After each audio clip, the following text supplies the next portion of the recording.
Nagpipintura ako kaninang umaga. Tapos yung customer namin na from Binmali biglang dumating. Medyo kinabahan ako. Kala ko anong problema ng sidecar niya. Yun pala, magpapalagay lang ng tarapal sa likod. Ako na yung gumawa ng tarapal sa likod kasi wala yung nag-upholstery namin. Tapos nakwento din niya na ang daming lumalapit daw sa kanya para itanong kung saan gawa yung sidecar niya. Then, pinipicturean daw pati yung mudguard namin para daw pumunta sila dito in the future. Medyo nasobrahan yung magic tape. Sir, heto po yung gunting, pakigupit na lang. Huy, inutusan si sir.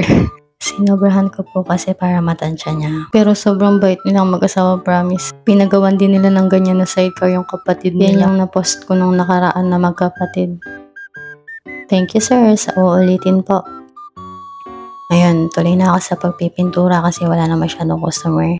Pinaliguan ko yung sidecar dito. Habang pinapaliguan ko, medyo napaisip ako sa sarili ko. Sabi ko na lang na buti pa yung sidecar naliligo. Yung nagpapaligo, may kambing na.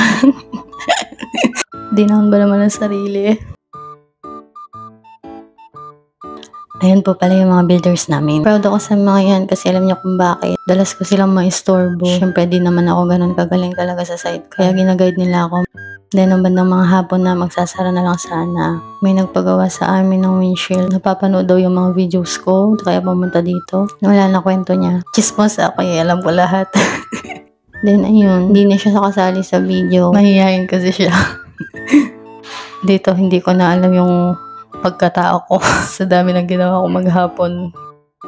Talagang naging madungis ako. Salamat sa panonood.